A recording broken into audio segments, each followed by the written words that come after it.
The sound of sledgehammers hitting concrete echoed through the Arizona summer morning at 6:15 a.m.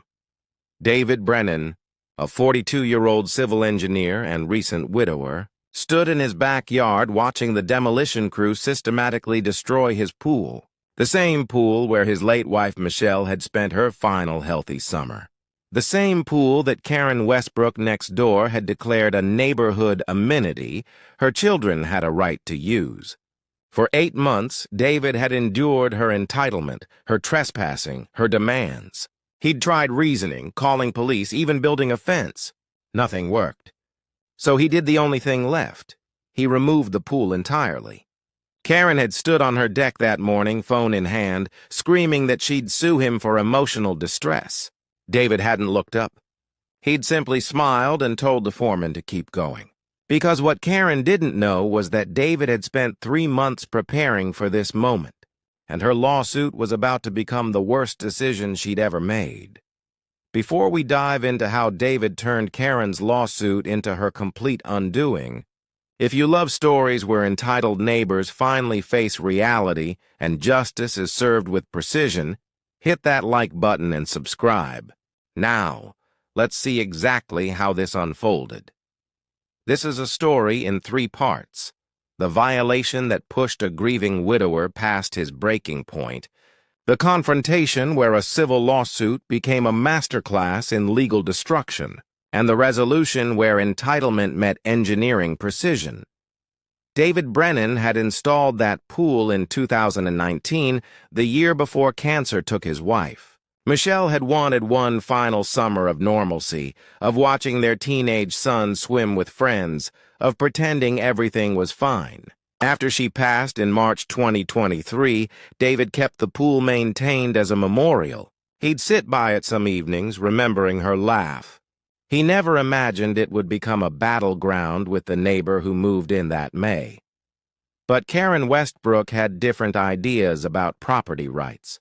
From her first week, she'd watched David's pristine backyard with calculating eyes. The pool sat 15 feet from the property line, visible from her deck. And somehow in Karen's mind, that made it community property. The first incident happened on a Saturday in June 2023. David had worked a 14-hour shift inspecting bridge foundations and came home to find 3 children, ages 8, 10, and 12, splashing in his pool. Karen herself was lounging on his deck furniture, margarita in hand, phone recording her kids. When David asked her to leave, she'd laughed. Actually laughed. Said the previous owners had let neighborhood kids use it, so obviously that arrangement continued. David, exhausted and grief-stricken, had explained this was private property and asked her to please respect that. Karen had rolled her eyes, gathered her children with theatrical sighs, and left. But not before telling David he was selfish for keeping such a nice pool to himself when children in the neighborhood deserved fun. 3 weeks later, it happened again. David was inside working on structural calculations when he heard screaming. He ran outside to find all 3 Westbrook children in the pool, unsupervised, and the youngest struggling in the deep end. David dove in fully clothed and pulled the child out. The boy was fine, just panicked, but David was shaking with adrenaline and fury. He marched next door, dripping wet, and confronted Karen. She was watching reality television and seemed annoyed by the interruption. When David explained what happened, Karen shrugged and said kids will be kids, and if David was so worried, maybe he should hire a lifeguard. Then she closed the door in his face. That night, David couldn't sleep. The image of that child struggling kept replaying. The liability, the disrespect, the entitled assumption that his property, his memories, belonged to everyone. By August, it had escalated beyond reason. Karen had begun bringing friends over to use David's pool while he was at work. He'd come home to find empty wine bottles, food wrappers, and once, inexplicably, an inflatable flamingo with Westbrook Family Fun written on it in permanent marker. The chlorine levels were always off because they'd urinated in the water. His pool cover had been damaged. Worse, Karen had started telling other neighbors that David had agreed to share the pool, creating awkward situations where families would ask about pool schedules.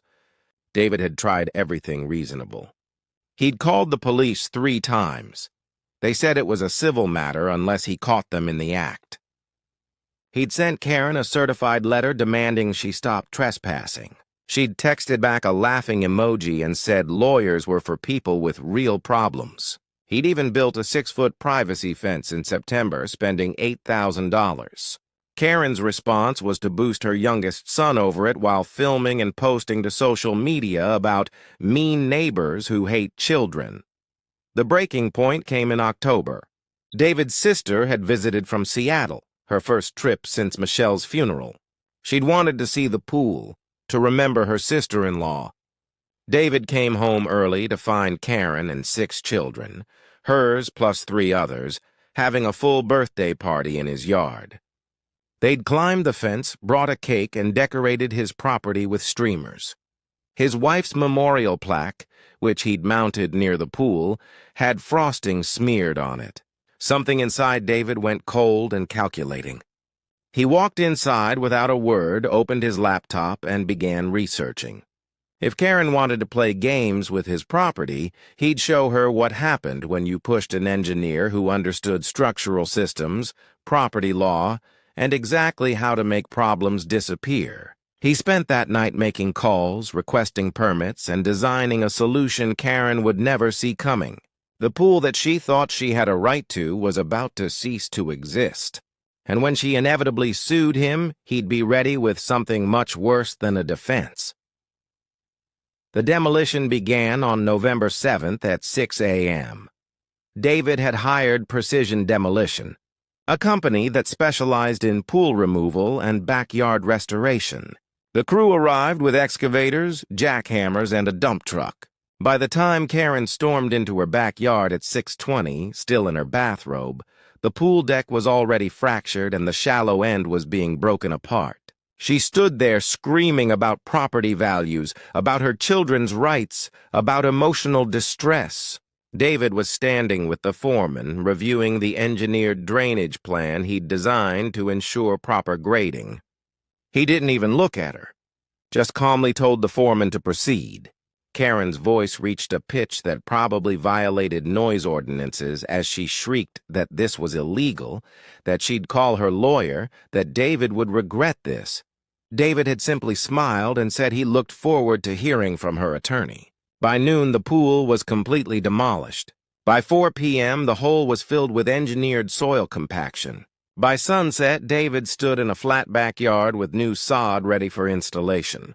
The pool was gone, and Karen's face, purple with rage as she watched from her deck, was something David would remember forever. The lawsuit arrived exactly 12 days later. Karen Westbrook versus David Brennan filed in Maricopa County Superior Court. David opened the complaint in his home office and actually laughed out loud. Karen was suing for $300,000, claiming emotional distress, loss of property enjoyment, and intentional infliction of emotional distress. Her argument was breathtaking in its entitlement. She claimed that because the previous owners had allowed neighborhood children to use the pool, an implied easement existed. She argued that David's removal of the pool was done maliciously to harm her children, who had come to depend on it for summer recreation. She provided screenshots of her social media posts showing her kids in the pool as evidence they had established a pattern of use. She even claimed the pool added value to her property and its removal damaged her home's worth. The complaint was 17 pages of legal arguments that essentially boiled down to her children deserved access to David's pool, and removing it was cruel.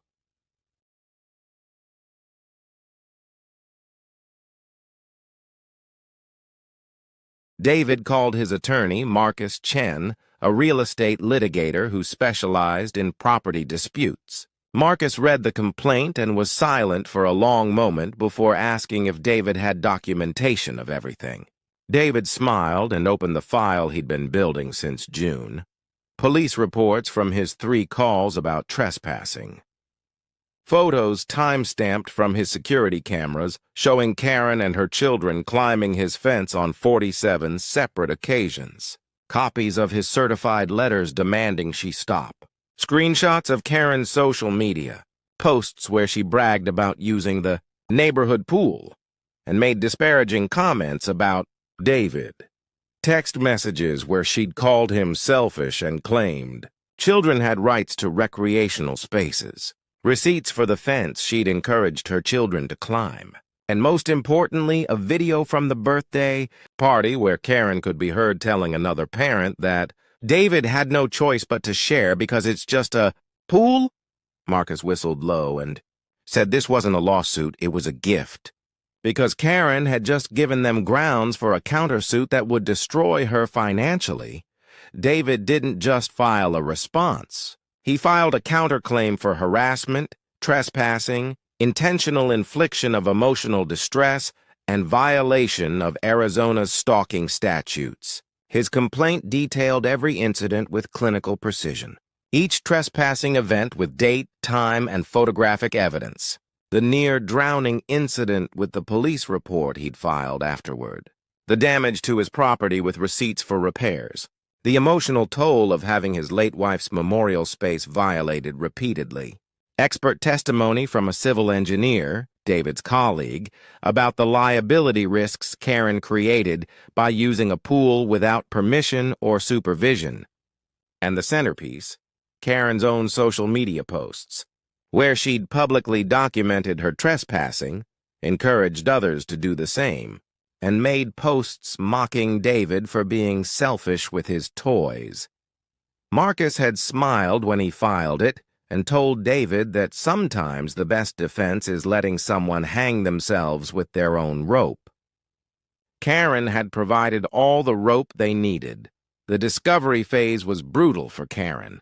David's attorney subpoenaed her phone records, social media accounts, and all communications.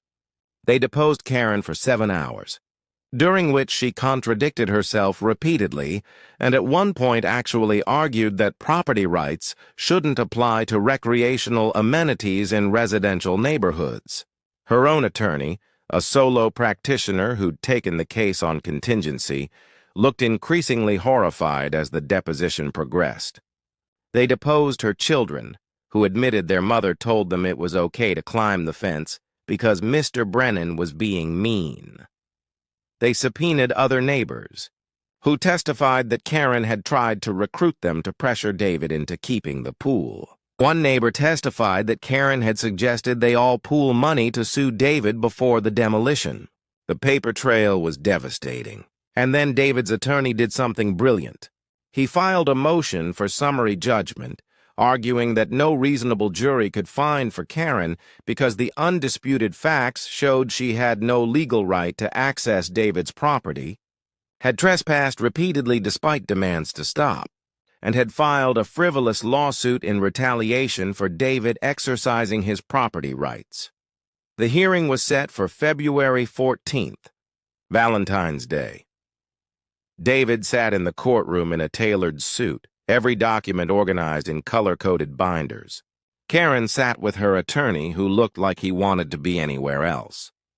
Judge Patricia Morrison, a no-nonsense former property law professor, had clearly read the briefs thoroughly. She didn't waste time. She asked Karen's attorney to explain the legal basis for an implied easement when there was no agreement with the current property owner, when the property owner had repeatedly demanded cessation of use, and when the claimant had documented evidence of trespassing. Karen's attorney stammered about community expectations and children's welfare. Judge Morrison cut him off and asked if he was seriously arguing that neighborhood children had property rights superior to the actual property owner. The attorney went silent. Then the judge turned to Karen directly and asked if she understood that climbing someone's fence after being told to stay off their property was called trespassing, not an implied easement. Karen incredibly tried to argue that David was being unreasonable because pools are meant to be shared. Judge Morrison's expression went glacial. She asked Karen if she would be comfortable with strangers using her home without permission because houses are meant to be lived in. Karen started to respond, then stopped, realizing the trap. The judge granted David's motion for summary judgment, dismissing Karen's lawsuit with prejudice. Then she did something David hadn't expected. She sanctioned Karen and her attorney for filing a frivolous lawsuit, ordering them to pay David's legal fees, $47,000 and counting, plus an additional $10,000 fine to the court. She stated from the bench that the lawsuit was an abuse of the judicial system motivated by entitlement and retaliation rather than any legitimate legal claim. She warned Karen that any further harassment of David would result in a restraining order and potential criminal charges. The courtroom was silent as Judge Morrison's words echoed. Karen's face had gone from red to white. Her attorney was already gathering his papers, clearly planning to withdraw from representation. David sat perfectly still, feeling something he hadn't felt since Michelle died: vindication. But the story didn't end there. David's counterclaim still needed to be resolved. Rather than go to trial, Karen's attorney negotiated a settlement 2 weeks later. Karen agreed to pay David $65,000 for damages, emotional distress, and legal fees. She signed a permanent agreement never to contact David, enter his property, or make any public statements about him. She agreed to remove all social media posts mentioning him or his property. And in a clause Marcus insisted on, she had to post a public apology on the neighborhood Facebook group admitting she had trespassed repeatedly and apologizing for her behavior. David watched her post it, a brief paragraph that must have killed her entitled soul to write. The neighborhood comments were savage.